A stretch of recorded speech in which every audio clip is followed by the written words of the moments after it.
In the misty town of Hollows Bay, Maine, the ocean's call feels eternal, but the townspeople live in fear of the lighthouse that crowns the cliffs.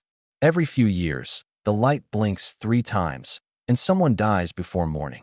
Claire Donovan, a Boston journalist searching for a comeback story, arrives to uncover the truth behind the folklore. The locals warn her to leave before nightfall, their eyes hollow with unspoken dread. That evening, as the fog thickens and the waves crash harder, the lighthouse blinks once, twice, 3 times. The next day, an old fisherman is found drowned in the middle of Main Street, his face twisted toward the sea. Claire realizes she's stumbled into something older and far darker than superstition, a curse written in the rhythm of the ocean itself. And now, it's watching her. Determined to find answers, Claire visits the lighthouse and meets its enigmatic keeper, Elias Crane, a man with storm-gray eyes who seems to age and unage with the tides. His hands tremble as he warns her. The light is not mine to command. It chooses.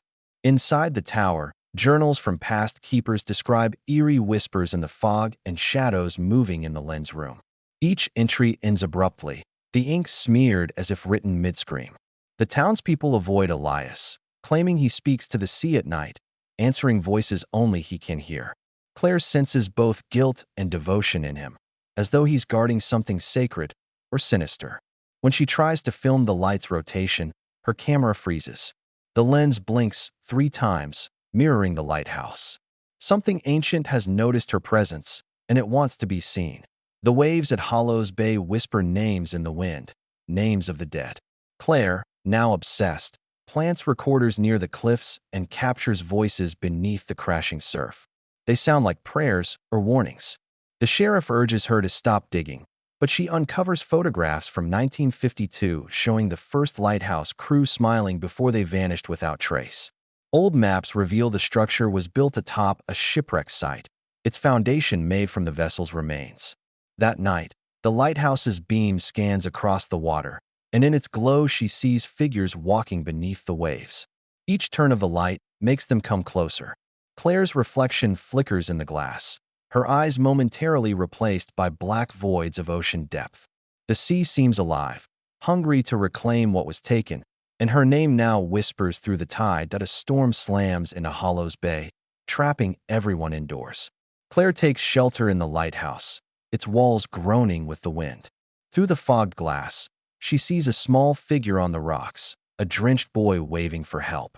She rushes down, but finds only a tiny raincoat floating on the tide.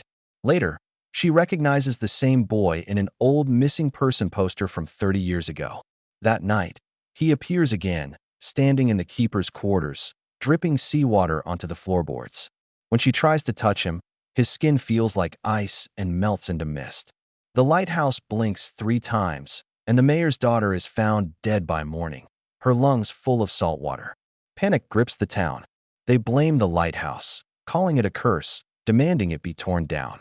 But Claire begins to understand. Destroying it might release something worse. Elias finally reveals the truth. The lighthouse is no guardian. It's a prison. Beneath it lies the wreck of the St. Elora, a ship whose crew made a pact with the sea for survival, offering souls in exchange for calm waters. The light above was built to bind those spirits. Every keeper who served the tower gave their life to maintain the seal. When Elias fell in love and tried to end the duty, the sea claimed his lover in return.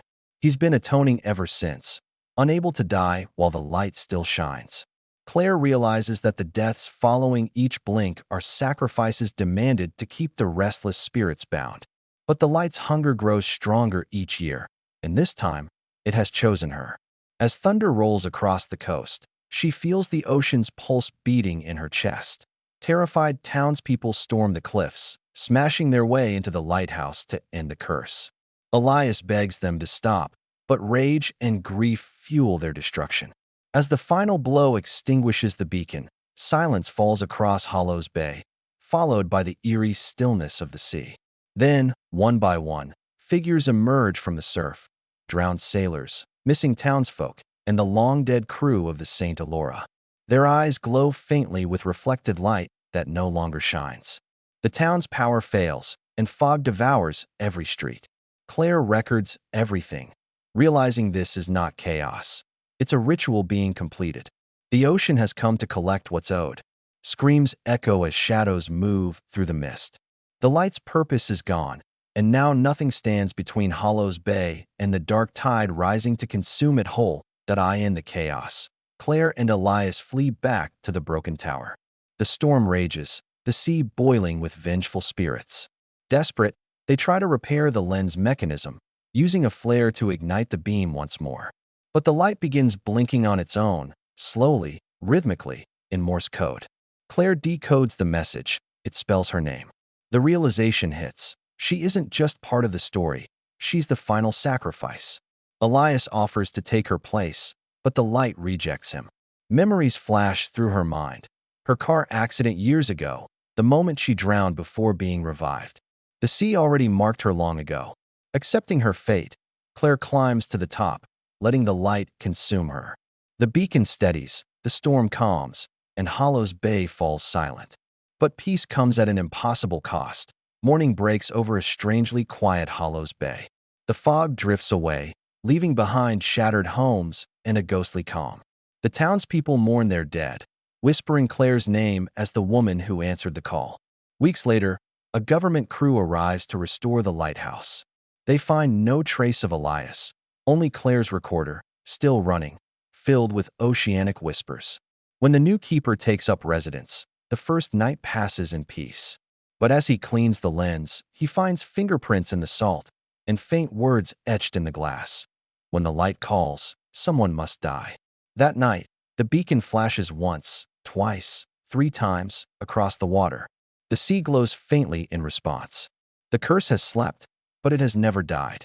The lighthouse blinks again, and the cycle begins anew.